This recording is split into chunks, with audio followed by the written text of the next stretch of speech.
Good evening. Welcome to the Board of Selectmen's meeting for Monday, March 14th, 2022. The time is now 6:30 p.m. If we could stand for the Pledge of Allegiance and remain standing for a moment of silence. With allegiance to the flag of the United States of America and to the republic for which it stands, one nation, under God, indivisible, with liberty and justice for all.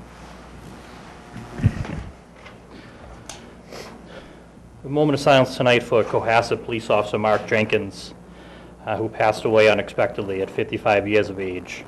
Mark was an Abington resident, a U.S. Coast Guard veteran, an investigator for the U.S. Coast Guard, computer forensics expert, and a member of the Cohasset Police Department in their Criminal Investigation Division.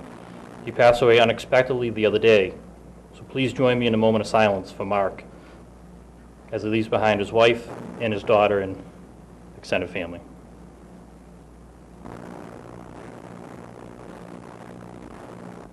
Thank you.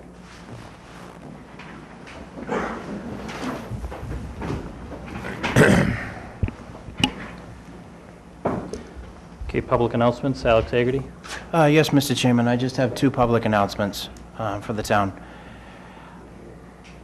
The first one is going to be for the Abington drama.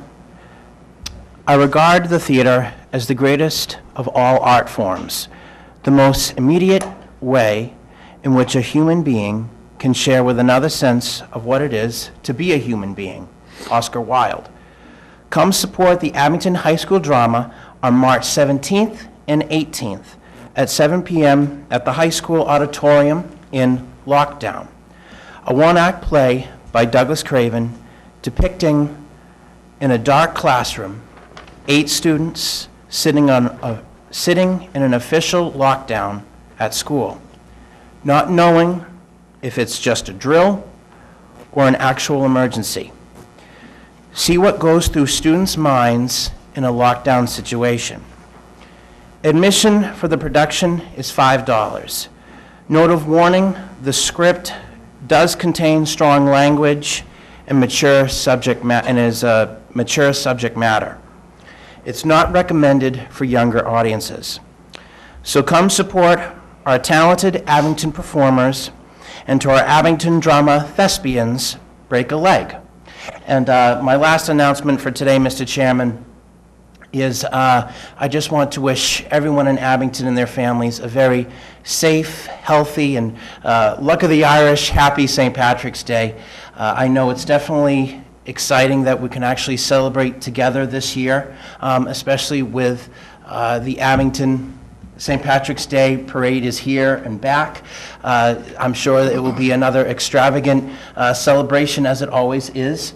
And then for those who don't know about the Abington St. Patrick's Day parade, it will be this Sunday, March 20th at 1 p.m. The parade begins on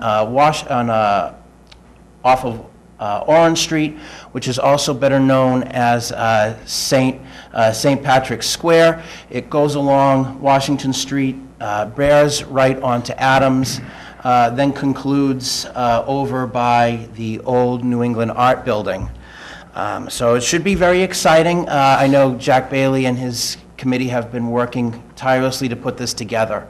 There will be 50 marching groups and 14 bands, so I'm definitely looking forward to this. And Mr. Chairman, just because this is the first time that we get to celebrate St. Patrick's Day as a community again after the COVID-19 pandemic, I would like to end my public announcements with an Irish blessing for the town of Abington. And I'd also like to dedicate this Irish blessing to my great-grandmother, Catherine Dwyer Haggerty, who immigrated from America on her own, a very strong, independent woman seeking a dream. But she was always very proud of her Irish heritage and passed it on to her generations. An Irish blessing. May love and laughter light your days and warm your heart and your home. May good and faithful friends be yours, wherever you may roam. May peace and plenty bless your world with joy that long endures.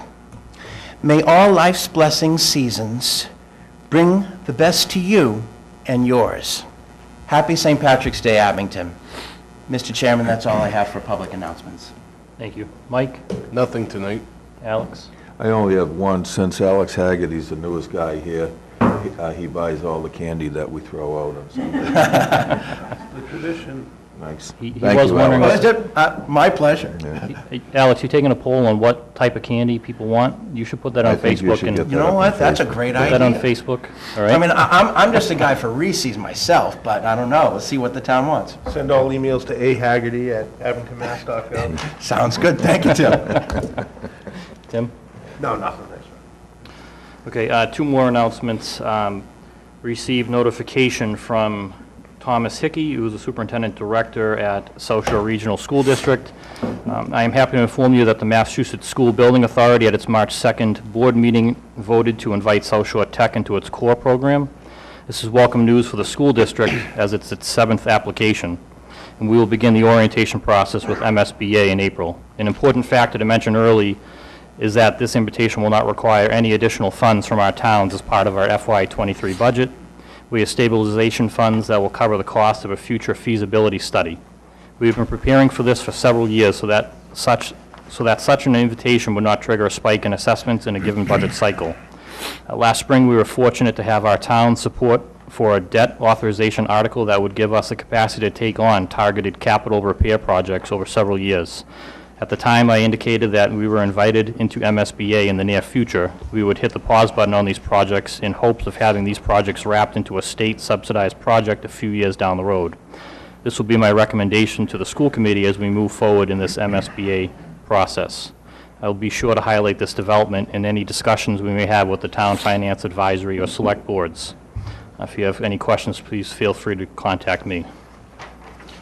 We also received notification from the Plymouth County Registry of Deeds. The Registry of Deeds is responsible for collecting the Community Preservation Act surcharges on documents filed at their offices.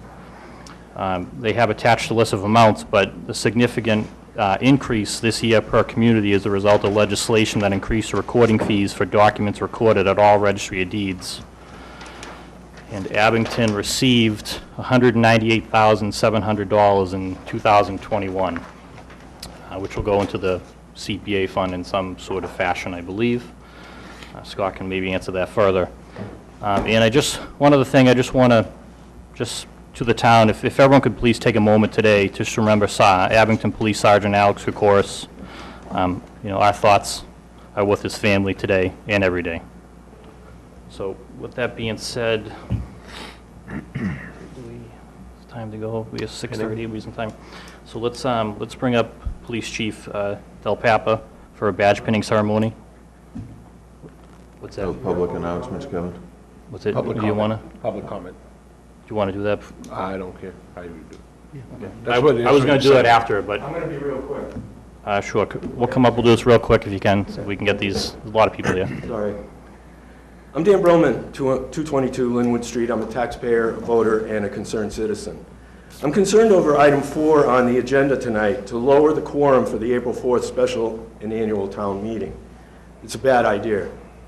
I also am concerned that item 6, rezoning of the Chestnut Street area to a marijuana overlay district.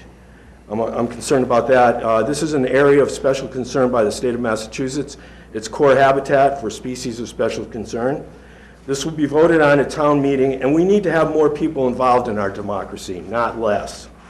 Lowering the quorum at town meeting to 75 people to make a decision for the whole town on things this important invites less participation in our democracy.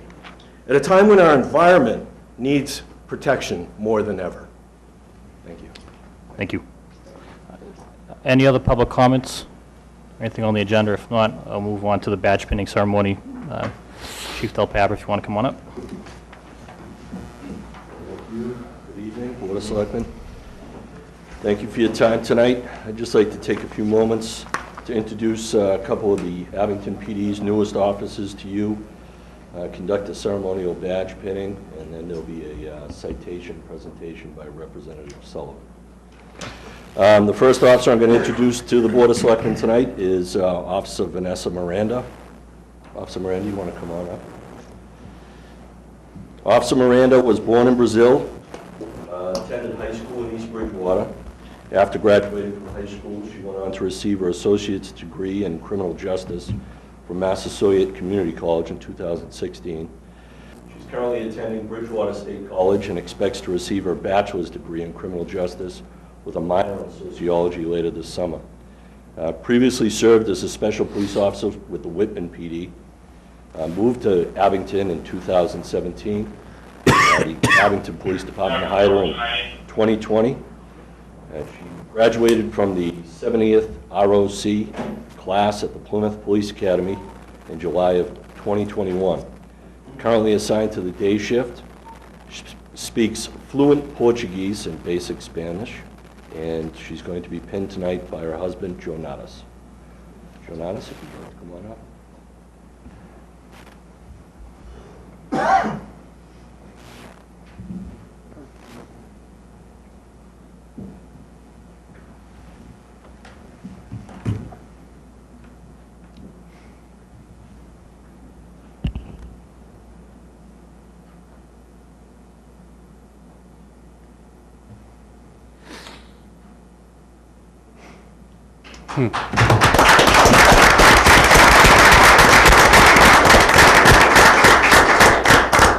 At this point, I'm going to turn the mic over to Representative Sullivan for a citation presentation. Thank you, Chief. Members of the Board of Selectmen, thank you for having us this evening. Hello, my name is Allison Sullivan. I'm the state representative for this district, and I have a citation here for Officer Vanessa Miranda. Congratulations on your pinning. I know it's well overdue. It's almost a year at this point that you've been on the PD, so happy that we were able to have this ceremony for you after post-pandemic, right? So, if it may, I'd like to read the citation that I have here for you. The Commonwealth of Massachusetts, the House of Representatives. Be it hereby known to all that the Massachusetts House of Representatives offers its sincere congratulations to Officer Vanessa Miranda in recognition of becoming a sworn law enforcement officer with the Abington Police Department in your commitment to public safety. The entire membership extends its very best wishes and expresses the hope for future good fortune and continued success in all your endeavors. Given this 14th day of March 2022 at the State House of Boston, signed by the Speaker of the House, Ronald Mariano, and offered by your state representative, Allison Sullivan, myself. And I just want to congratulate you and thank you for your service. I know you officers here in Abington have had, a rough time, a rough go at it, but with the new chief in place, I know that we've been hearing great things, and with new officers like yourself, I think is going to be a great, addition to our community here. So thank you.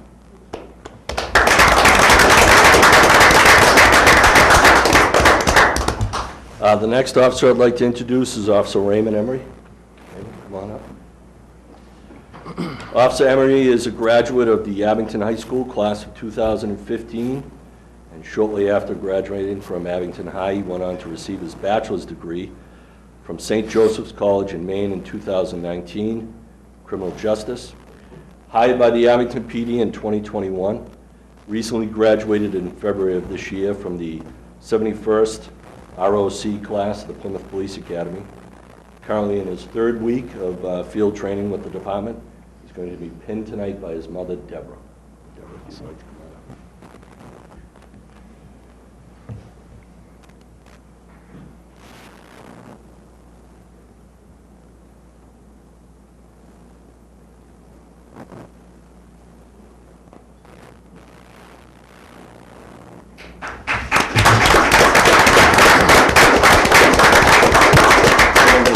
Over again to Representative Sullivan. Thank you, Chief. Officer Emery, like I said before, it is an honor to be able to present a citation to you and your fellow officer this evening. And if you'll indulge me just a little bit, and I'd like to read your citation as well. Be it hereby known to all that the Massachusetts House of Representatives offers its sincere congratulations to Officer Raymond Emery in recognition of becoming a sworn law enforcement officer with the Abington Police Department and your commitment to public safety. The entire membership extends its very best wishes and expresses the hope for future good fortune and continued success in all your endeavors. Given this 14th day of March 2022, at the State House of Boston, signed by Speaker Ronald Mariano and offered by your state representative, myself, Allison Sullivan. On behalf of the whole entire membership, I want to congratulate you on your success of graduating just recently. So at least we had a duly pinning in that sense, and you didn't have to wait a year like your fellow officer here. But congratulations, and thank you for your service, and your service as well to our community. Thank you.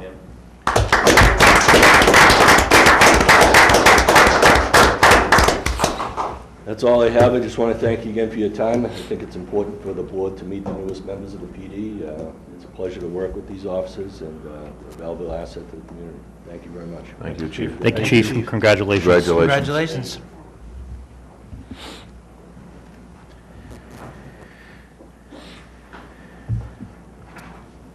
Time is now 6:46. 6:40 PM, vote to adopt the layout of Dorsey Street, Murphy Street, and Cynthia Road as public ways. Thank you. Could we have a motion to open the public hearing? So moved. A second? I'll second. We have a motion and a second. Any further discussion? All in favor, say aye. Aye. Opposed? Aye. It's unanimous. We're now open. Sean, are you here for? I am. I did print that out, thank you. Oh, thank I you. appreciate it. Sean Riley, 500 Washington Street. Here on behalf of Danica Development Corp. It's the roadway acceptance process. This is the next to the last step, pretty much, publicly. The planning, the as-built plans and the roadway layout plans for Century Estates, which consists of 3 streets, Dorsey Street, Cynthia Road, and Murphy Street, have been submitted to the planning board. The town's engineers reviewed them. Town's engineers approved them. The planning board took a vote at their last meeting to recommend that the Board of Selectmen now take your vote to lay out the road, which effectively moves it to town meeting for its final vote. It's already on the warrant for the acceptance. Mostly administrative vote. We have the wording for the motion from the board. If there's any questions, I'm happy to help them. But Okay. This is in our packet. If anyone has any questions, they want to review this. Plans are right here, if anybody...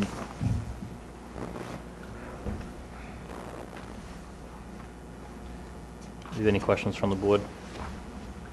No, we went over this at the last meeting. Okay. No questions, Mr. Chairman. No questions? Okay. So if there's no questions, does anyone from the public have anything to comment? Want to separate up? Say your name and address. I don't see anyone. Okay. I'll entertain a motion to close the hearing. Make the motion. Motion. Motion and a second. Any further discussion? All in favor, say aye. Aye. Opposed? It's unanimous. All right, now we'll entertain a motion.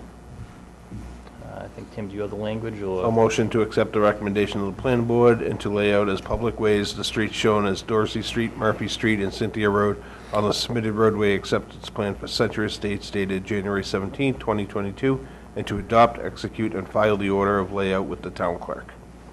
Second. Motion and a second. Any further discussion? All in favor, say aye. Aye. Opposed? It's unanimous. thank you for your time. Thank you.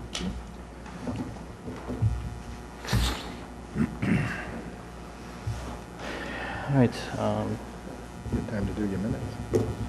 do we want to approve the minutes real quick before we go on to the next hearing? Sure. Action discussion item number 1, vote to approve the minutes of February 28th, 2022, which again are in your packet.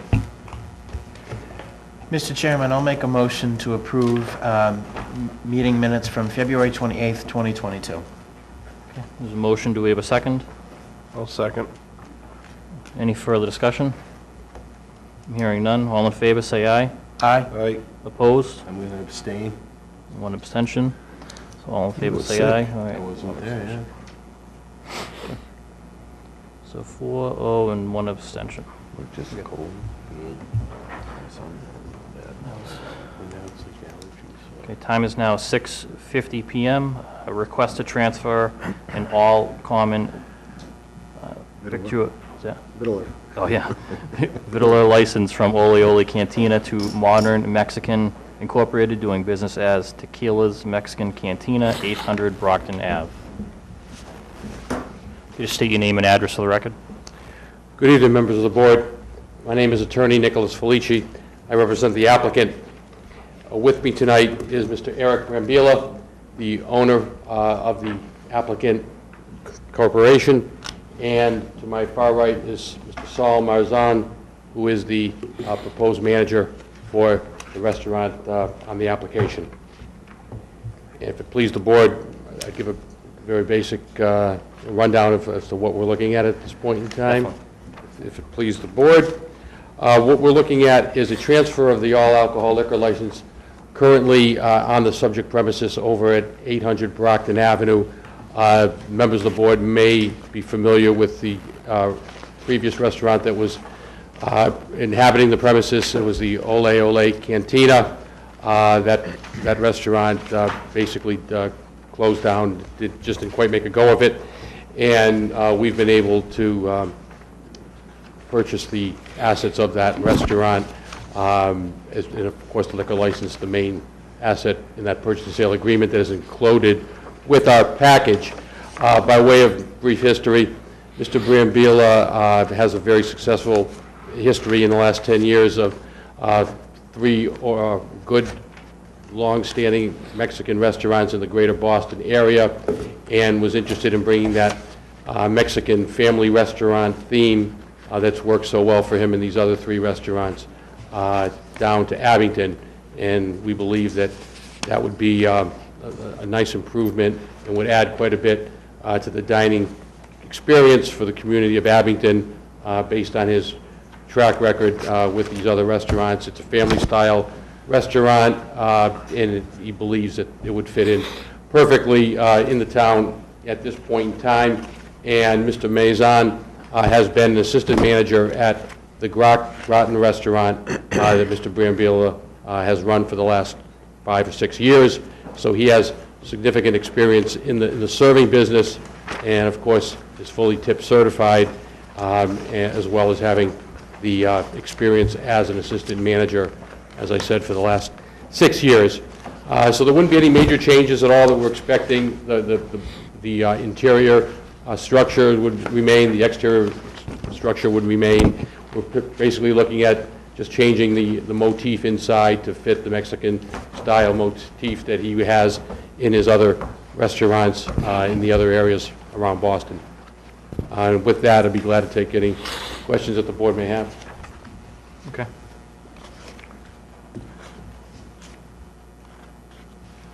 You own 2 other restaurants? 3. 3 others, and do they all have full liquor license? Correct. Has any of them ever been suspended? No.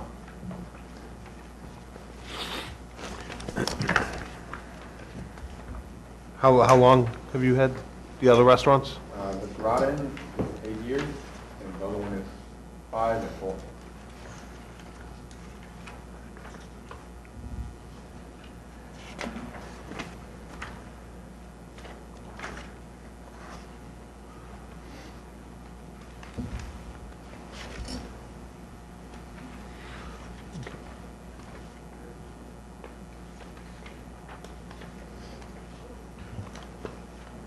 Board have any other questions?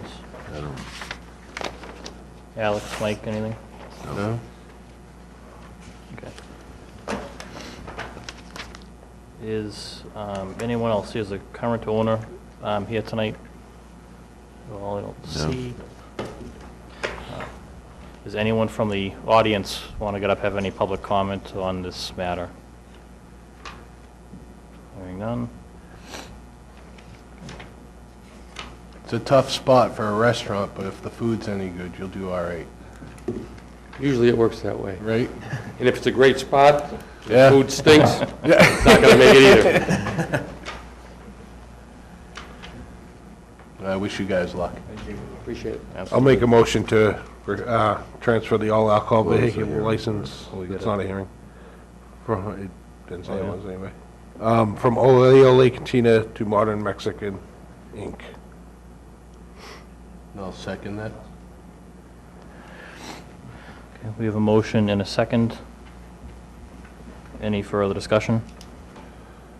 Hearing none, all in favor, say aye. Aye. Opposed? It's unanimous. when do you plan on opening? think we're talking 3 months or so, if everything goes well. He says 3, you say 4. I'm the one doing all the work. He's the manager. He's the one who's going to have to actually put the thing together. Exactly. Of course, the ABCC will dictate Yeah, fair where we enough. are anyways. True. That's the thinking. 3 months on the high side, 3.5 to 4, but I'd like to get moving. Good luck, guys. Well, good luck, thank you. Yeah, good luck. We appreciate it. Thank Thank you. Good night. All right, next up on the agenda is DPW budget overview, operational update. Yes. How you guys doing? Jeannie has a handout. Of course she does. That encompasses all the projects we have going on right now. Instead of Awesome. a budget, like a true budget update, our Yeah. budget is pretty much the same every year. Awesome. I know in FY '23, we're getting another position filled, field position. Okay. So that's really the only change for FY '23. That's the only budget update I have. Contractual obligations. That's about Yeah, it. contractual obligations, and we're filling one more spot in the field, which we desperately need, because if you look at other communities, we're short-staffed. So this handout encompasses all the projects we have going on currently, going on now and future projects. So I was just going to give you a rundown of where we stand with these, if you don't mind. Yes, that'd be great. Hancock and Chestnut Street, the intersection.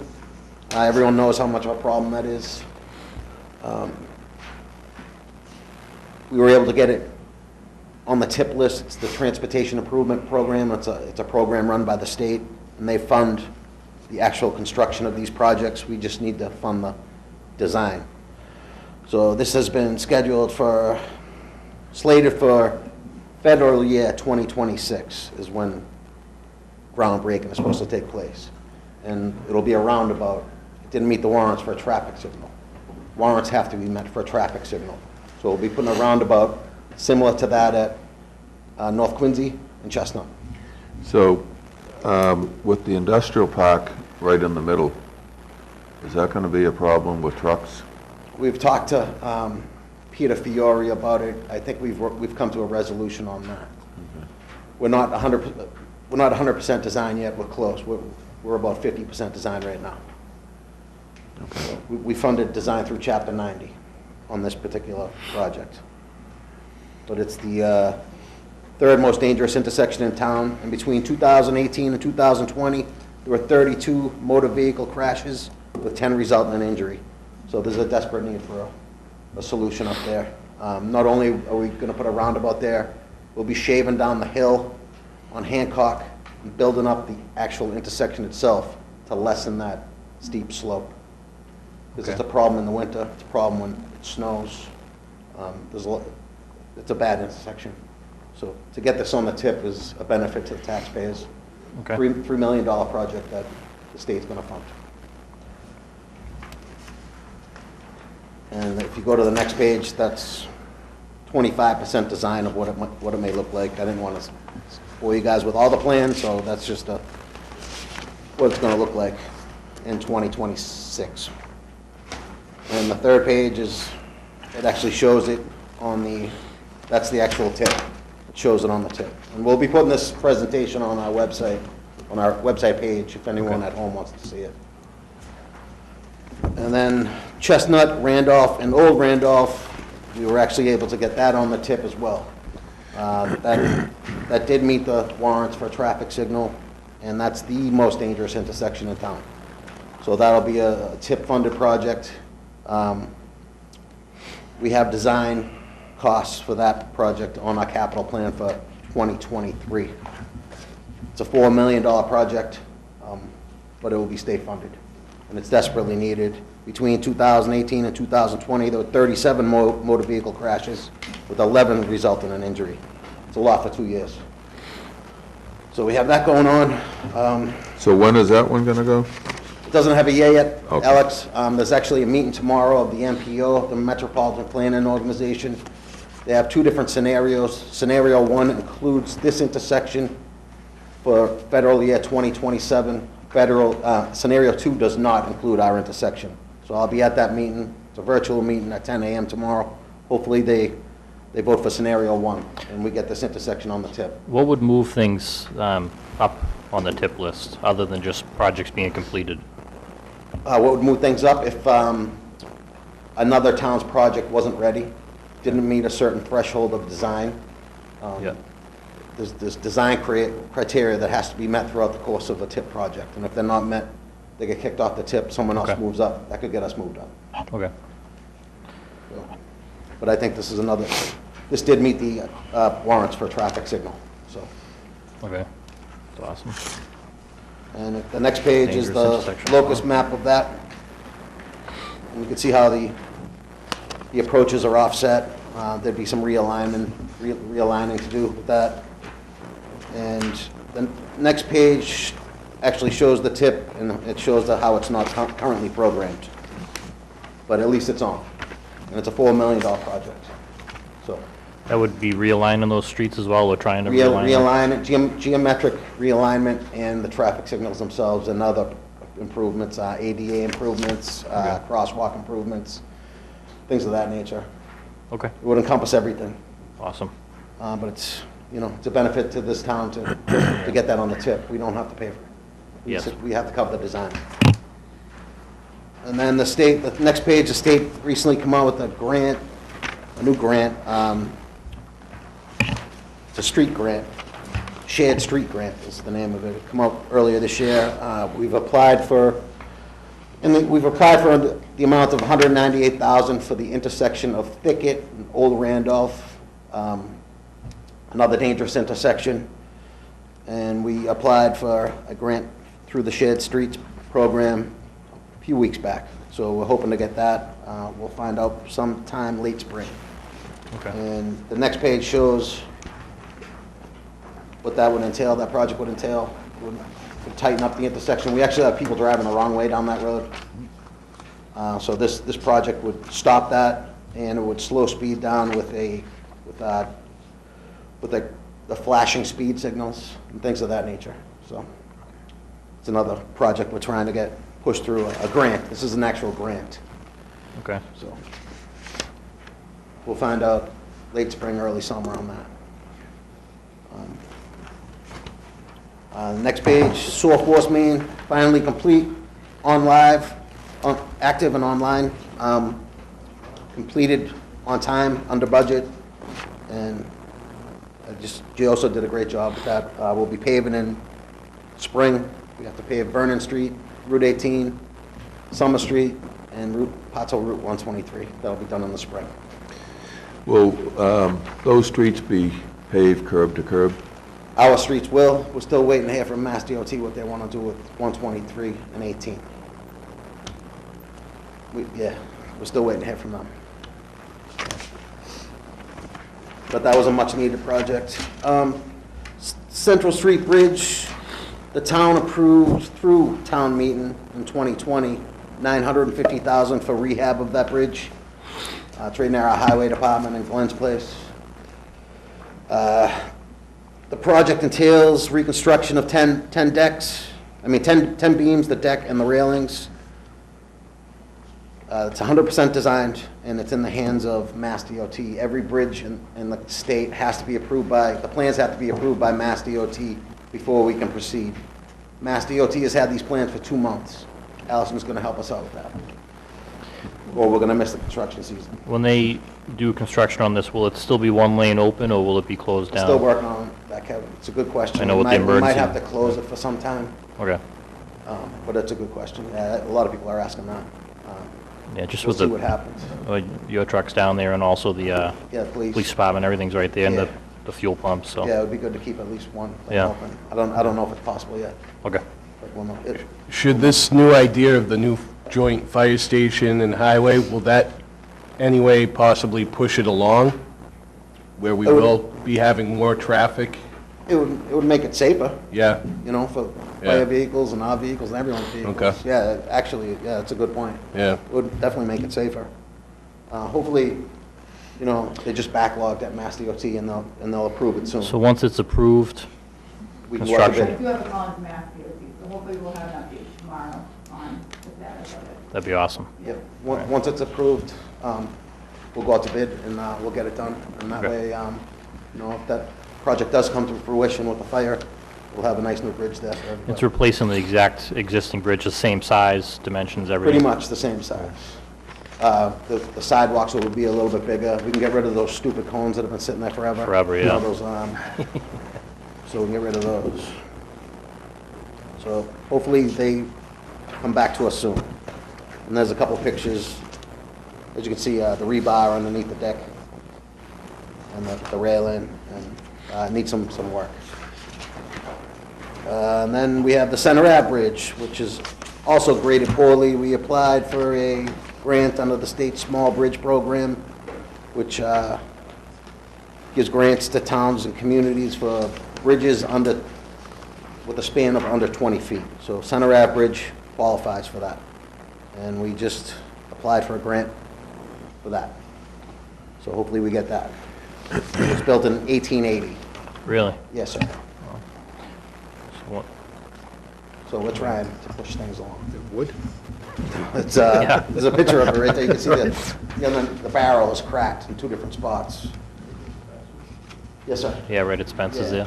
Spencer's Pizza, yeah.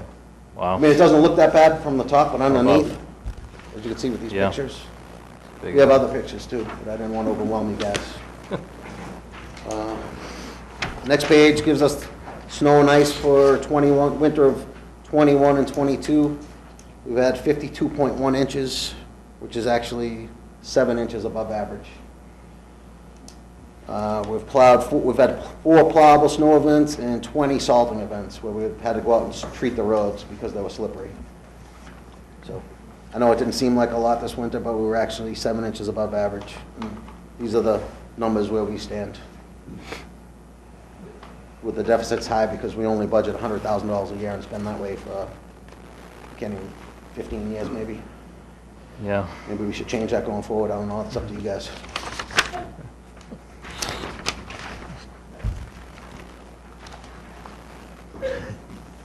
Wait, what's up to us? Nothing. Next page. Has salt and sand gone up this year, A price-wise? little bit. I believe it's 17 a ton. And then salt's 65 a ton, so that's, yeah. Okay. Yeah. Fair enough, okay.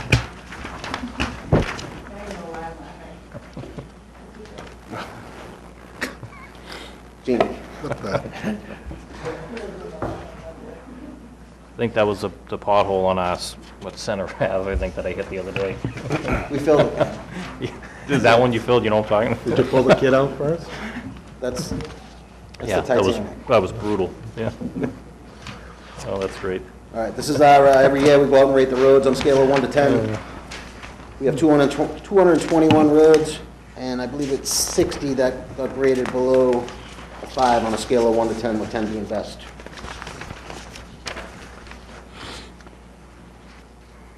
$55. So it's important for the town to keep investing in our infrastructure. We started last year, and we'd like to continue that this year, so we can get these ratings up. Oh, 65. Is Nardone Circle not on here? Should be on there.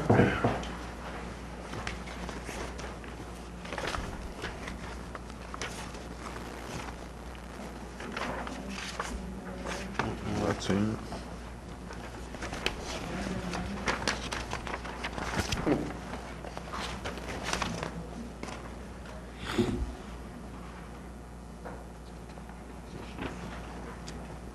Looks like we missed one, Tim. We'll get it on there. I can help you out. It's about a 2. About a 2? Yeah, it's about a 2.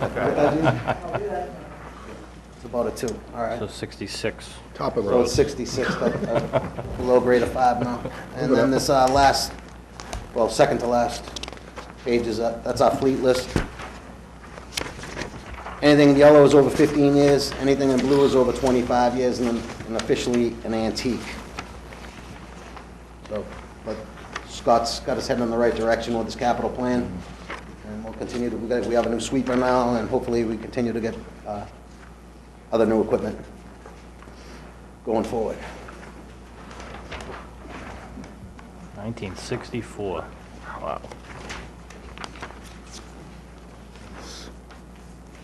That should be in the parade. We do have a 60-year-old sidewalk machine. And then the last page is just, I like to update everybody on where we stand with our saw rates. And we're in pretty good shape compared to other towns. That's just a survey done by MWRA. And these are the communities that responded to the survey.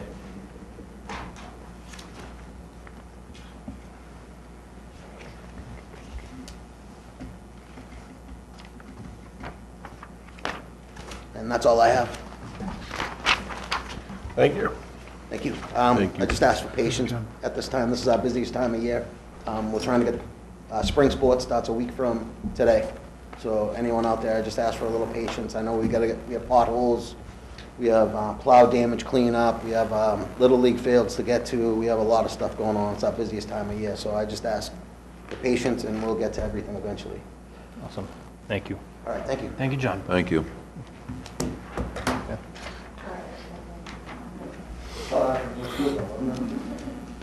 Does the board have any other questions for John or anything about Good that? job.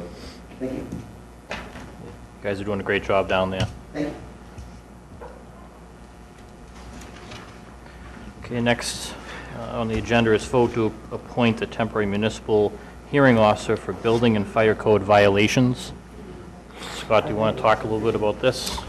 Yeah, at some point, I don't know, maybe 10 or 15 years ago, the Department of Public Safety and the Department of Fire Safety started a program that would allow building officials and fire officials to write monetary violations or citations for violations of either the 780 CMR, which is the building code, or 527 CMR, which is the fire code.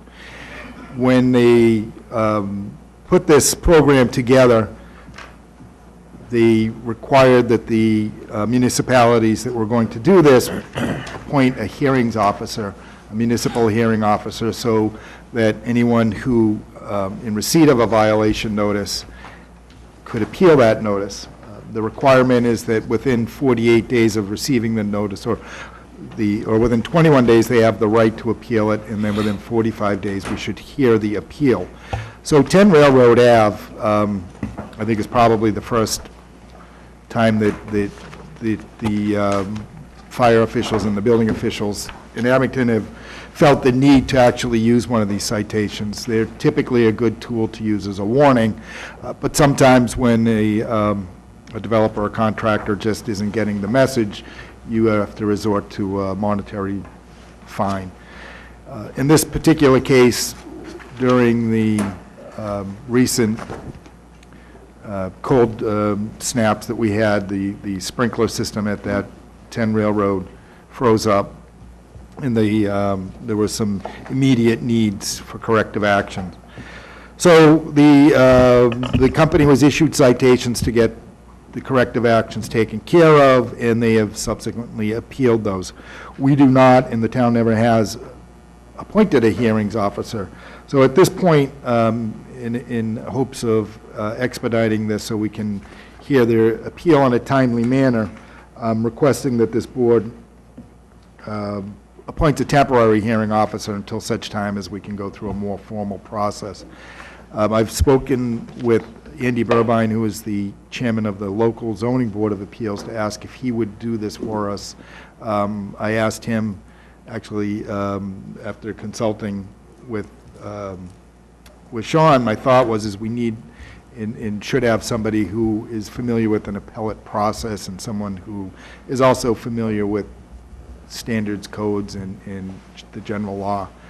I spoke with town council on this today. He agrees with going forward with this procedure. He will also be in attendance during the hearings when we hold them. And then, the appellant also has the ability, if he's not happy with the results of that hearing, is his next step is to take it to land court or go see the clerk magistrate's office. So I'm requesting that you vote to appoint Andy Burbine as a temporary municipal hearing officer for building and fire code violation purposes. We'll make a motion to appoint Andy Burbine as temporary hearing code officer. I'll second that motion. We have a motion and a second. Scott, so this would be temporary, or would there be a term, or what would end up, would we I would, put I this would out? Or- maybe do it till July, get us through this, and then think then we probably should do it like we do with any other volunteers. We should ask if anyone else is interested, and I think we should set some qualifications, though, that we would expect for this. Okay. Is there a stipend with There this? is no stipend for this. Do we then want to amend the motion for the temporary dates? I mean, I would like to see it, I mean, if we're going to July, you know, or would there be a chance that anything that picked up now would carry over past July? So No, I think so they'd have to we stay on will, through the end of those we hearings? will have this hearing, assuming no other tickets are written for other issues. Unfinished business, if there's anything that comes up, okay. I don't expect it would be a problem. And worst case scenario, we would come back to this board to extend it if we needed to do so, but Okay. A motion to amend my other motion. I'll Put in the second. date of July 31st on the end. I'll second. Okay, motion is amended July 31st. Motion and a second. Any further discussion? Just vote on the amendment first. All right, so for the amendments, motion a second. All in favor of the amendment, say aye. Aye. Opposed? That's unanimous. And for the original motion, Tim, you The amended Made- motion is to appoint Andy Burbine to, as the temporary municipal hearing officer for building and fire code violation with the expiration of July 31st. Alex, you have still seconded that? Yes, I do. It's a motion a second. Any further discussion on the motion? All in favor, say aye. Aye. Opposed? That's unanimous. Okay. So number 4, discussion on lowering the quorum for the April 4th, 2022 special and annual town meetings. So this came up last year. We lowered it. Sean, do you want to touch on this? and if I might add, the reason that we're not voting on this tonight is because we needed to notice that we were going to vote on it for 10 days. So this is technically the notice. If you're going to go forward, we'll put it on the agenda for a vote on the 28th if you so choose to change it. Okay. Sean Riley, 500 Washington Street, Town Moderator. You're right, Mr. Chairman. Due to COVID-19, the Commonwealth passed some legislation to allow certain votes to be taken at the local level to make government run more efficiently through the pandemic. And one of the things that was allowed was to have the local Board of Selectmen, with consultation and approval of the town moderator, to temporarily lower the quorum from what it normally is, as long as you cannot go below 10% of what it normally is. Our normal quorum is 150 voters. Over the last 2 years, you've taken some votes and consistently dropped it to 75, which seems to have worked well. I think 75 kind of hits the balance of making sure there's a sufficient number of people there, that it's not 3 people taking votes on town budgets and policies, but yet it also allows us to get started on time. One of the fears was if we left it at 150 voters, that we simply wouldn't get 150 voters, and that came to fruition in throughout the last 2 years. We haven't had 150 voters at the town meetings yet. We're hoping at the April 4th town meeting, as COVID hopefully recedes a bit, that some people might feel more comfortable and a little more safe to come to town meeting.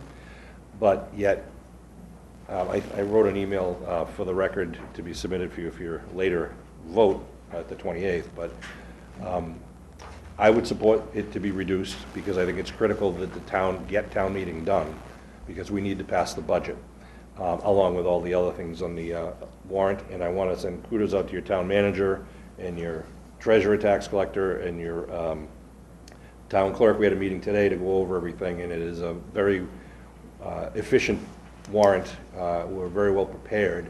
So if we can get started at 7, I think we can be out of there hopefully within 2 hours or less. But it's your decision as to whether you'd like to lower it and to what number, but I'm fully supportive of doing it. So, just so everyone at home knows, if we lower it to 75, that doesn't mean only 75 people are allowed in the room. 16,000 people, everyone in town can show up if they want. Actually, 10,000 voters. Well, everyone can show up, Yeah, but 10,000 voters can participate. We put 10,000 voters. We'd have to go out to the parking lot. We could do an outside town meeting. Don't anyone Dream think would come that true. only 75 people can show up. Right. Everyone is allowed, every voter is allowed to go and make their voice heard. So this is only allowing us to get started on time and get the business done in case we don't get the normal quorum. That's correct. I hope we have 200 or 300 people. Sure, The more the merrier, the absolutely. better the discussion. Sean, last year, how many did we have show up? Do you remember what we started with? And You know, I asked the I town think we clerk had to about check. 90. I want to say one of them was around 90, and Yeah. I think the highest we got was just over 100. Don't hold me to that, but it was. And we'll have the auditorium and the gymnasium as a backup still, or? I don't think we'll need the gym this time, because. We don't have to As we separate. proceeded, yeah, we've reduced the social distancing mandates. Masks would be strongly encouraged according to the health department. So anyone who feels uncomfortable, feel free to wear your mask. And at this point in time, we're going to allow, we have 740 seats in the auditorium. So there's room to spread out, to socially distance on your own. I think people can make their own decisions in that regard. Unless something happens between now and April 4th, I'll go with the guidance of the health department. Okay. Was this legislation that was actually passed, or was this as part of executive order? No, it was legislation. It was legislation to extend the previous one. So this says now that any town meeting held before July 15th, the selectmen have the ability to do this. So after that, I can't imagine it'll be, again, I hope it doesn't have to be extended. And this is, we're holding town meeting earlier as well, which Holding it on time. we're holding it on time. Not earlier, on So- time. Monday, April 4th, at the town, at the school auditorium at 7 o'clock. Is there any concerns with the earlier date and getting a quorum, you think, or? Well, I was on actually the committee that wrote the bylaw back in time, where we revised the bylaw to go for the first Monday in April. And the thought at the time was, looking at the calendars, there didn't appear to be any conflict with religious holidays, school vacations, and it was actually right in between the winter and fall, winter and spring sports. So our hope was that might be a time when people are free to come out on a Monday night to go to a meeting. Whereas when we get into May and June, as we've done in the past, you're competing with Little League and youth soccer and everything, when parents are already obligated to be on the sidelines. So that was the intent of the first Monday, and I do hope everyone will come. The bigger the crowd, I think the better the discussion, the better the decisions for the town. Okay. I agree. Any other questions from the board? So we would put this on for next meeting for a vote, or not take a vote tonight? Yeah, it's really, unless you're opposed to it, we'll put it on the agenda for a vote. Yeah, because we couldn't vote on it tonight. There has to be the It has to be Getting noticed, noticed. correct? right? 7 day. 7 days. 7-day notice posting, and then once you do vote, the town clerk will send notice to the Attorney General. Within 10 days of the vote. Right. Yep. So we'll get that all done before the April 4th meeting. One of the things I do, I don't want to confuse it or make it, but if you didn't lower it and we went to April 4th and we didn't get a quorum, we would have to adjourn to another date. What I'm concerned about is I don't think we can come back to you now and say, would you please lower the quorum so we can get a 75 quorum in May. The statute's kind of fuzzy on that, so I think we have to make a decision before we start on April 4th. Okay. Makes sense. Okay. So if there's no objection, we'll post that notice for 7 days, and we'll vote at the meeting on the 28th. Sounds good. Number 5, annual license renewal for used articles in pawn broker.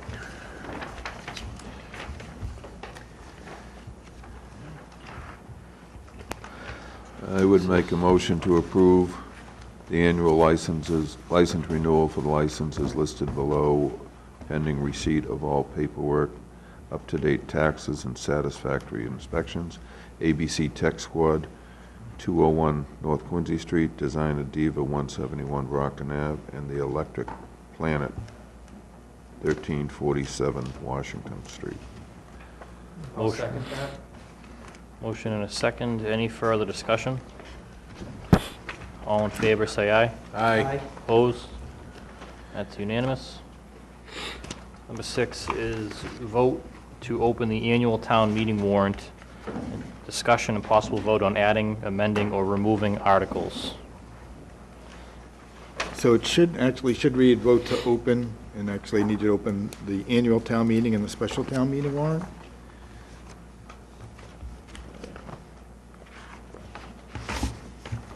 If you're so inclined to make the motions and open it. Okay, so Motion to open the special and the annual? Yep. So moved. second. Motion and a second. Any further discussion on that?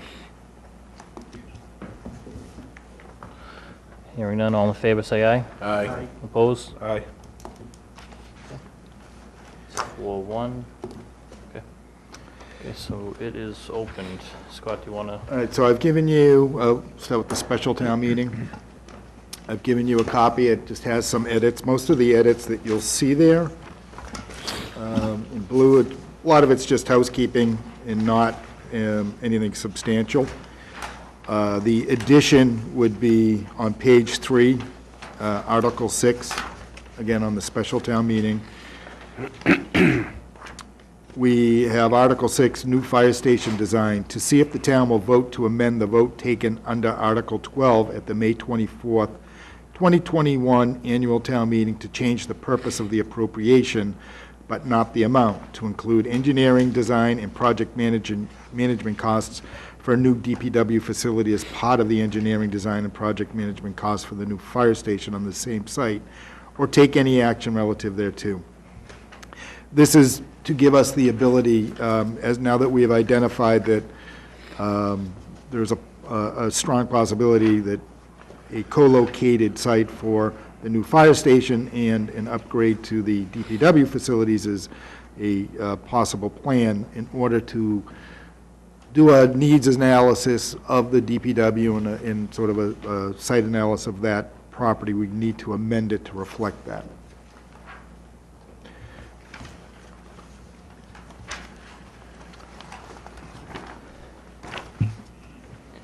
And that's, Do we don't need a vote on that. I think you probably need to vote to include it. Would we vote to, And then Yeah. if you want to The do them both amended- at once, I We can can tell do you the the, amended special town meeting? So on the annual town meeting packet,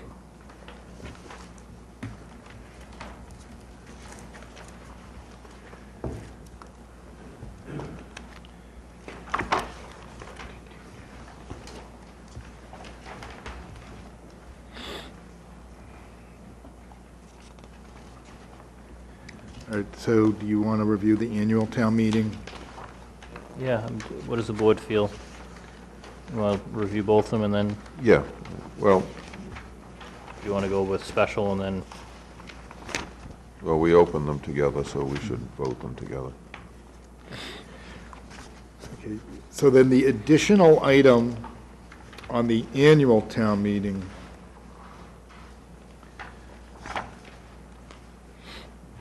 will be in the capital plan, in Article 10. We have to add engineering costs for the water department, so it's letter I in the capital plan, or will be letter I in the capital plan.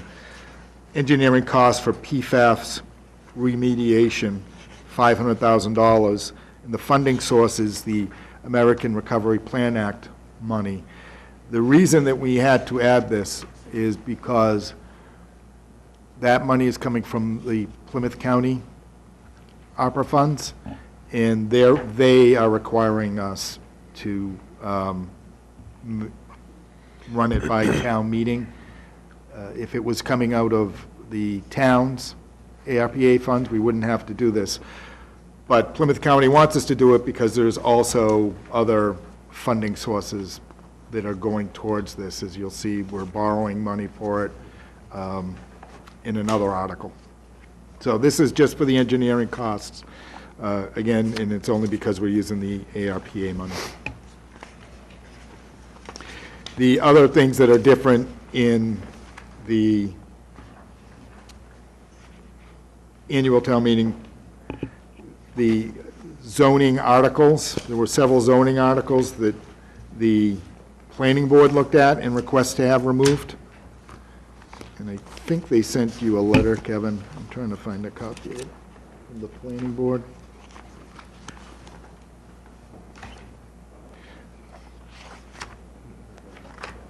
So they were looking to remove the articles that related to the battery energy storage. And there were some frontage articles and some Highway commercial, 12-unit minimum. yeah, they wanted to remove, they looking to withdraw those so they can do further review on them. We've kept in this new in the latest draft of the warrant that I handed out, the terminology, the update of the terminology in the zoning, and the zoning amendment for the new marijuana production cultivation district, overlay district. The tree vegetation bylaw has also been requested to be removed. With the hope of going to a fall town meeting. Yeah, with the hope of they will bring it to a future town meeting. They wanted more time Just more discussion. Yep, to review these.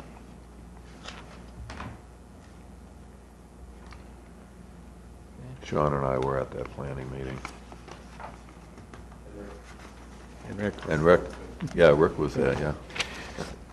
And that's it. And unfortunately, these are items, we hadn't had clarification on the ARPA funding source. We were led to believe, for the most part, that we would not have to go to town meeting for that, but we do. And the, I'm sorry, also that we added the article for collective bargaining. So to see if Article 20 would be to see if the town will vote to raise and appropriate transfer from available funds for the first year of collective bargaining with Abington Police, Abington Library, Abington Clerical, Abington Managers, or take any action relative thereto. That one was just, I missed it. The other ones were obviously the fire station and DPW study sort of came up after we had gotten into this, and then we realized we needed to have some language to allow us to use those funds, and then the ARPA money. So with that, I would request that you approve the warrants with those items added and others deleted, and then close the annual and special town meeting warrant. Scott, before we do that, Mr. Chairman, Scott, I'd Yep. just like to ask, just for some clarification, just for us and people watching at home. So Article 8 on the annual town meeting, water design and treatment plant upgrades for PFAS. Yep. Could you provide us somewhat of an overview of what that entails? I mean, I know it's there too, but. So, it's $13 million on us and $13 million that will come also matched by Rockland. And this is to upgrade all of their plants to put in permanent filtration system to clean up the PFAS that's currently plaguing us. The reason that we have to do separate, and there's the other article for the $500,000 from each town, is because this money, they'll be borrowing from Massachusetts Clean Water Trust, but the engineering, much like some of the other issues that we've run into before, engineering would not be covered in that. So we have to pay for the engineering. This is a perfect use of it, of the ARPA funds, so that's why there's two separate articles. But yes, that is to redo all their plants, and I think we could absolutely have, and Joe will obviously speak to it at town meeting, but we could absolutely ask him to come in and update this board on that also. Yeah, no, I mean, I've been talking to the superintendent, and the Joint Waterworks have been really working hard at this, because, I mean, this is an ongoing issue that, I mean, there's nothing, I mean, unfortunately, it was there, and it should, hypothetically, so looking at, so if town meeting, we were to approve Article 8, so what's the time frame that we could get these filtration systems and updating? I would defer to Joe to answer that, but it's probably, it's a couple of years. That's why we are also doing, we wanted to get the $500,000 sooner to start, that they're not borrowing it to get going on engineering. I know they've already started some of the engineering, and I think a lot of it's underway. So I think once they have this money and the ability to borrow it, they're ready to go. But we're not the only one. Every town is looking, and I know that there's these containment vessels that hold the media, this filtration media, everybody needs them. Yeah. Every town around us who has water plants are looking for them, so it's just like everything else. Right now, there's supply and demand issues. Yeah. Yeah, so we're not the only town at No, Abington Rock, and I get it, everyone's facing this, which is, Yeah, exactly. No, but we're just very lucky that we have a fantastic Abington Rockland Joint Waterworks. Yeah. And they've been working hard in trying to get this pushed forward, so I think that they have some of the engineering or a lot of the design already done, so I think they're in a much better place. I think they're ready to pull the trigger sooner than maybe other communities, but I'll let Joe speak to that. Thank you, Scott. Okay. Any further questions? Oh, Scott, because just mentioning capital planning. The capital planning, moving forward, I know there's been some questions up in the air. What are we? Well, I think I know what you're looking at here. So the capital plan, as you see it now in this budget, probably will be reduced before we get to the town meeting. We are working with the Collins Center, and I think I've mentioned this a few times right now, for a robust capital plan. They've met with all the departments and department heads at this point. They've met with me, we've talked, we've given them all the information, and they're putting it together to prioritize it. But I won't have that, and I may not have it even before town meeting. So we're only looking at what we actually absolutely need to take care of right now for capital. We have funds, the ARPA funds, and we have some other funds that we can use to take care of the capital as it comes, but we want that plan first. Yeah. So as going forward, once that plan is all done and the Collins Center is finished with it, we will present it to this board, the Finance Committee, and the existing Capital Planning Committee as they sit today, and then we'll make some recommendations on, or we'll follow through with the recommendations that we get from the Collins Center as far as funding it and implementation. I see that the Capital Planning Committee at that point would probably be reduced to maybe 3 members who would be stewards of this plan. The way that the committee sits right now, it was great because you didn't have a committee, and I felt that we needed one, but we did load it with members of this board and members of the Finance Committee and members of the School Committee, and then a few ad hoc members, but really I don't think that that's the best way to have that committee set up. It allows 2 bites of an apple for selectmen, school committee members, or finance committee members. So I think once the plan is adopted and we have a plan that we're all comfortable with, then we reduce the members of that committee. They can work with the department heads as things change. It's a living document. Things are going to have to be added. Things are going to change in priority, perhaps have to be done sooner than we thought or anticipated. And that would be the responsibility of that group to meet prior to, or the beginning of the budget season. And again, right now, though, we put everything in here to make sure that if we could address it, we will address it at town meeting, but if we can't address it, if it's not a priority, we'll pop it out, and then we'll take care of it at future town meetings, when that plan is complete. Okay. All right. Thank you, Scott. Oh, anything? Yes. I just want to add 2 more points of clarification based on our meeting earlier. The current draft of our annual town meeting warrant, the last 3 articles, 17, 18, 19, were 3 roadway acceptance articles, 1 for Dorsey, 1 for Cynthia, 1 for Murphy. That's the plan that you guys voted to lay out earlier. Town council suggested we just put them all in 1 article. So 17, 18, and 19 will become now 17.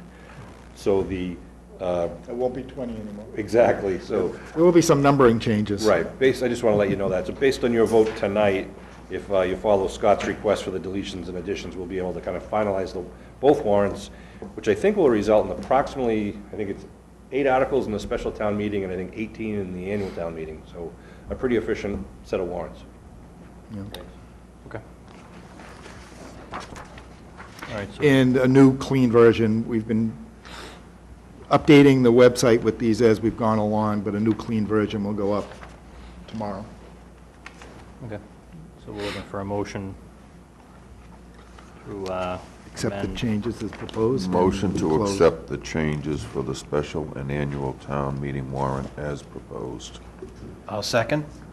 Motion and second. Do we have any further discussion? All in favor, say aye. Aye. Opposed? It's unanimous. So, let me see, that kind of covers number 8, right? So number 7, do the vote to close the annual town meeting warrant and the special town meeting warrant. So moved. Second? Okay. Motion and second. Any further discussion? All in favor, say aye. Aye. Opposed? That's unanimous. We are on the town manager report in the FY 2023 budget update. Yeah, now, I guess my question to you is, would you like to go through the warrant articles as they are, or would you like to review them and then discuss them on the 28th? We want to wait and look at these on the 28th as, I'd like to look at a final clean version. yeah. Okay. If you have any questions on them, feel free to reach out. We'll get a nice clean copy tomorrow to Yeah. review. And that'll be the final changes, so There may be, numbers. yeah, numbering, or Yeah. if we change anything, there's some of them that just require a sum of, because we won't know a number necessarily till town meeting on some of them, on, some of the funding, but that'll become kind of obvious to you as you look at it. Same thing as far as the budget goes. I think everybody has a copy of the last budget, which is dated 2/9/22. As you can see, there's still a budget surplus, which is nice considering where we started back in December. But the budget surplus, it's not taking, at this point, we haven't finalized the budget, taking into consideration costs of appropriations for warrant articles, for like the raise and appropriate articles. We still haven't finished with all of our collective bargaining agreements. So there are still some issues, again, that is the documents we keep updating it on the website, but we're going to continue to refine it. We hope to make some decisions Wednesday night with the Finance Committee that'll pare it down a bit more. Some of the things to note, though, in this budget, as it exists with the budget surplus right now, it does include the DPW labor, a new DPW position, as John Stone had mentioned. It includes bringing our police department up to full capacity, so there are expended officers, as Chief Del Papa had mentioned when he did his presentation. There's some expanded work hours for existing part-time employees over at the senior center. I think I said the new children's librarian. So there are some enhancements to services in here at this time. We hope to keep them in there, and there also could be others. Still nothing for stabilization. Stabilization is in a good spot right now, as far as it meeting recommendations of our financial policies. But that's, again, not something that, that's something that could happen still. We could add more to it, but I don't know that that'll be a recommendation yet.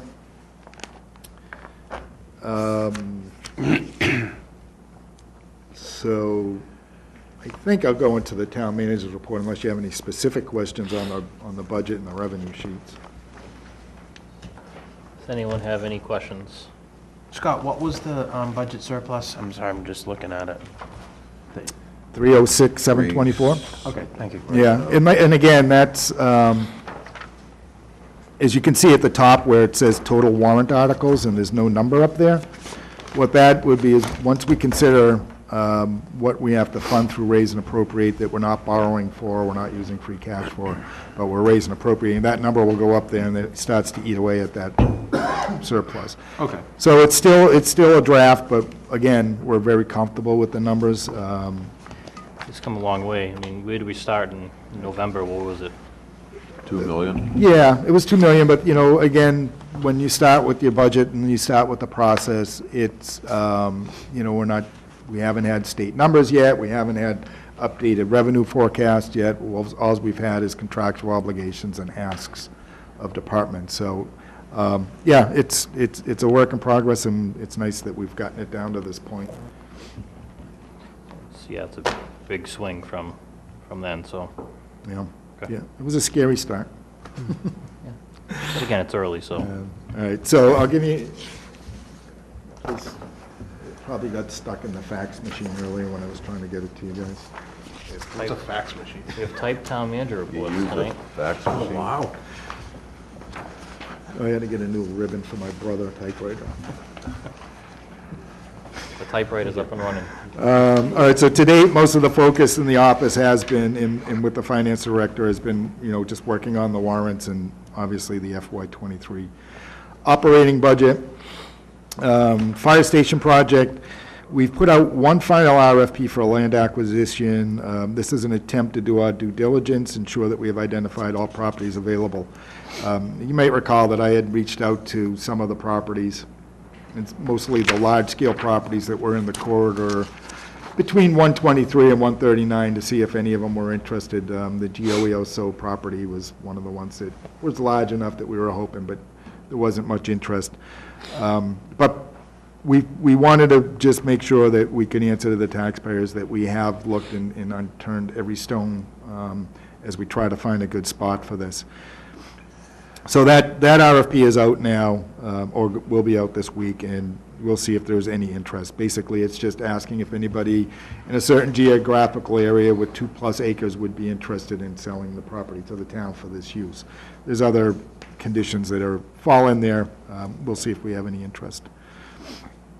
You know, at this point, it appears Glenowitz Way is not probably going to be our best option.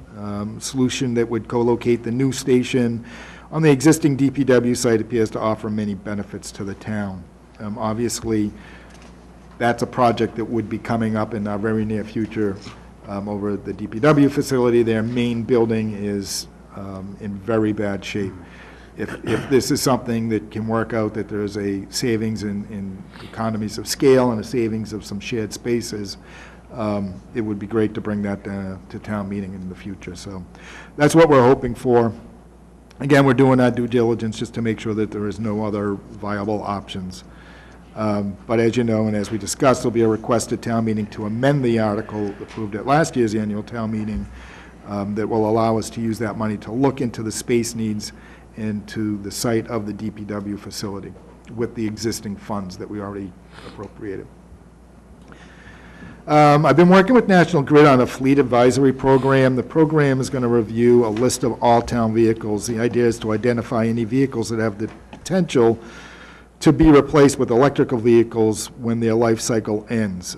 If we can identify any vehicles that have functions that are suited for replacement with electrical vehicles, we'll then pursue some rebates, grants, incentives.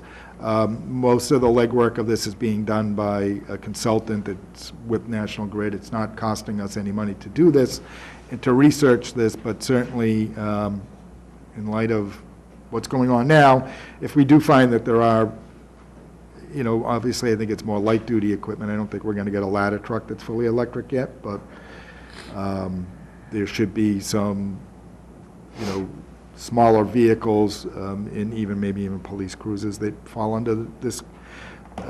So we're going to look into it and we'll see. We also have a consultant, the consultant that has been working with us on our website and some other social media and information issues, is put out a questionnaire online to find out what people's thoughts are regarding electrical vehicles and charging stations.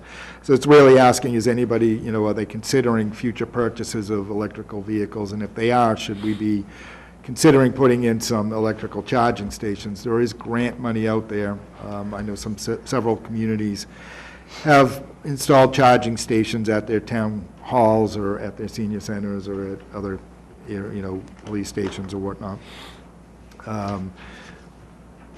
So it'll be interesting to see if there is actually any desire for that. We can certainly get some grant money and do the same. I know that there's a big push from the state right now, I believe it is, so. Yeah. Yeah, so we're going Money to out try and follow through with it. Recently, we have met with 3 vendors regarding employee health insurance. Currently, the town is a small group. We're self-insured.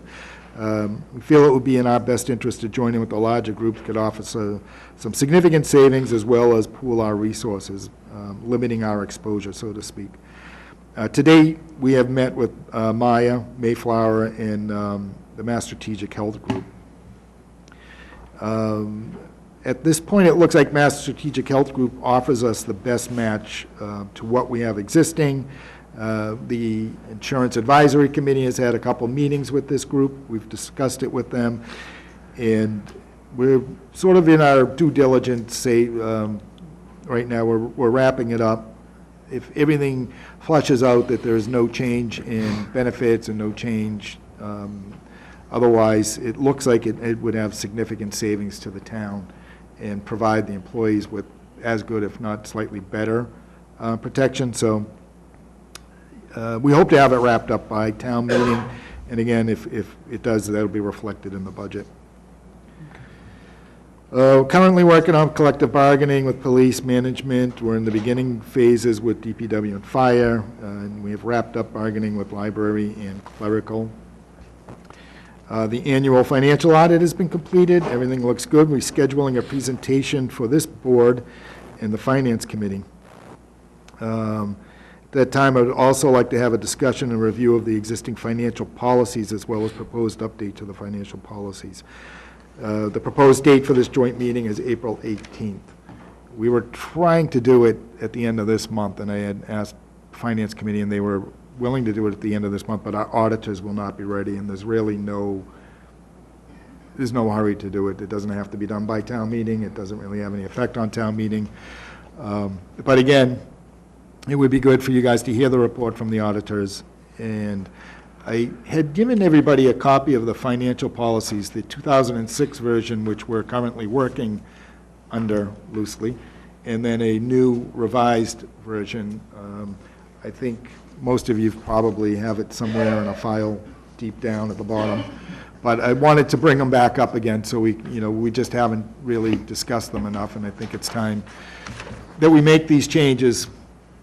There's not a lot of huge changes. It's really just updating things, but it's also, I think that as we have new sources of revenue that'll be coming to the town, that we have some plans on how we want to deal with that and how we want to deal with things that are hanging over our head, like how do we want to fund this new capital plan? How do we want to make sure that we're making our payments towards OPEB?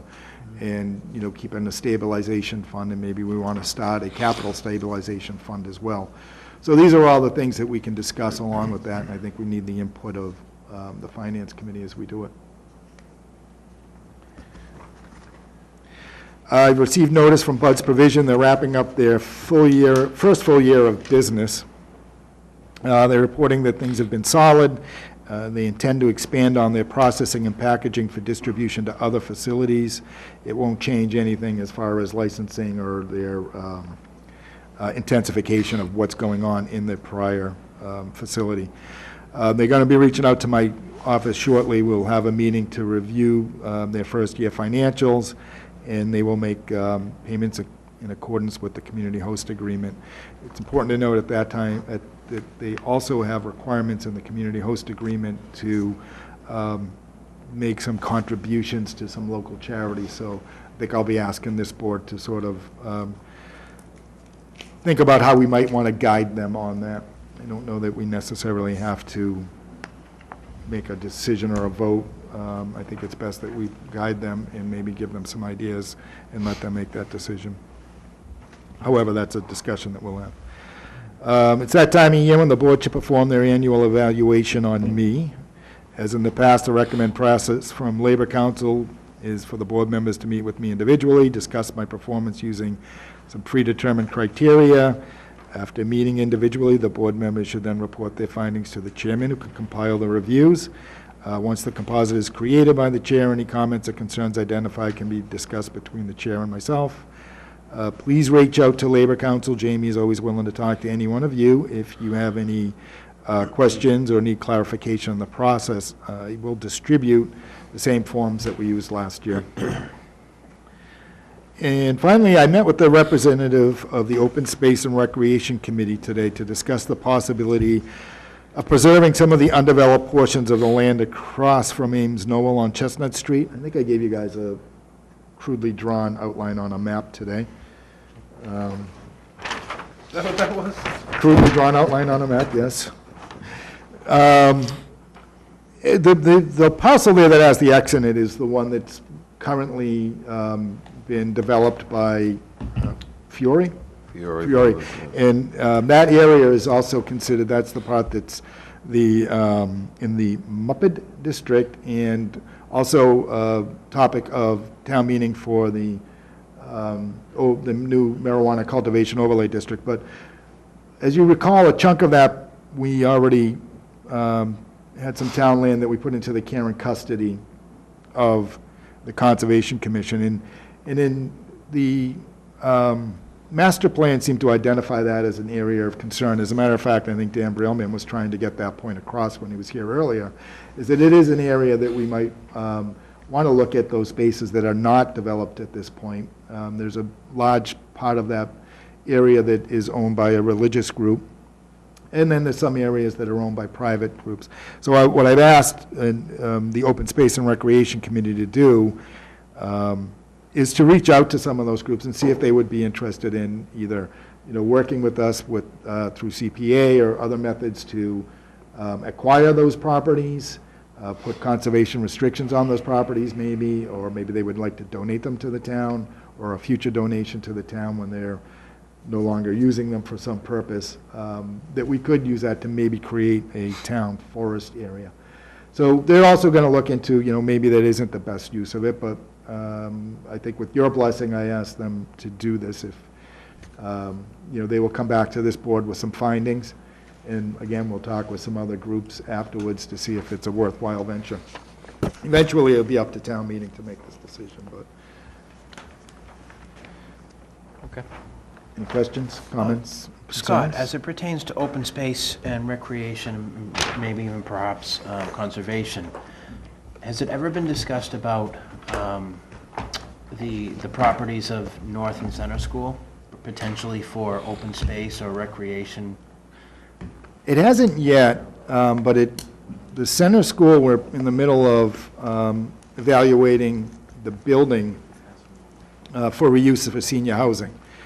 But along with that, there's always been the intention that we would take the portions that isn't already sort of paved and developed and flattened out and have a building on it that has the playground and the hill, that would be preserved and saved as open space. There's a field down there.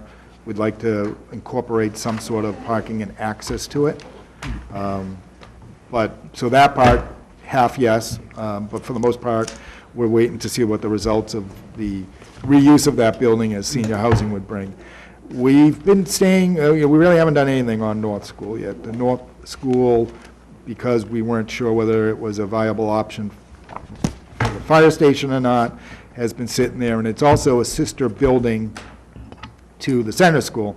So our findings of the Center School, if we wanted to use those and maybe use the North School also for some sort of senior housing, would be a possibility. Or if the appetite would be to turn it into a park, then that's also an opportunity that's open for discussion. There's just no plan right now for that. Okay. And I know it would be great to see that the North School as a, give the town some identity, give it a park or a central location. I think that'll be expensive, but it's a it's a great option, I think, for that, and a great start to the town to. You know, I think it's well worth looking into. So, yeah. Okay. All right, thank you. The- Before I finish, before we conclude, Scott, so when is the review of the center school, they expect it to be completed? It's actually fairly short order. I want to say probably within the next 4 to 5 weeks. So we met up there with the consultant that has been, provided with us through a grant.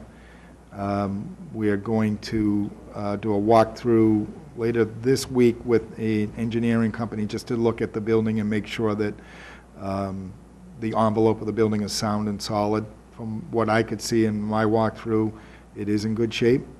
And then there'll be a community outreach to all the neighbors. There'll be an outreach to developers who've worked on similar projects. And then those findings will be brought to the Affordable Housing Trust and this committee. Okay, thank you, Scott. Performance evaluation forms, can you get those distributed Tomorrow. tomorrow or in the Sure. next 2 days to the board? I think that way we can get, the board can start scheduling with the town manager. Maybe the hope is, maybe by the end of April, like our April 25th meeting or something around there, we could have something put together by then, if that works. Is it beneficial to have Joel Appoint in on water prior to the town meeting, or do you think no, to just get a jump start, or maybe any questions that are on these warrant articles? I think, yeah, I will ask him if he would attend on the 28th. I think as much as we can get information out there, but again, I'll leave it up to this board, but I think it would be helpful. I think it is a Yeah, I huge mean, topic and I right would stress to him, we're not looking to bombard him with a million questions, but if he could come in and maybe add some clarity as to the warrant articles and what's going to be, voted on that night, I think it would be beneficial for the town to kind of get a glimpse into that. And Yeah, and I would suggest that Button issue. as you go through there, and if you can do it in the next couple of days, identify any issues that you do have with your warrant articles that you do either need me to reach out to someone for clarification on, or that I can make sure that, whether it's myself, Sonia, or a department head, if we need them here, we can make that happen. Okay. One more thing while we're talking about Scott's evaluation. When is your contract up? I think we had an evergreen on that. That's a no. I believe a year from July. A year from July, okay. Well, time flies, huh? When you're having a pandemic. So it was temporary and then you started before July, didn't you? Yeah, but it was written so it would extend. First year was I see, Yeah. okay. 3 months. Okay. So we don't need to talk about that now. Nope.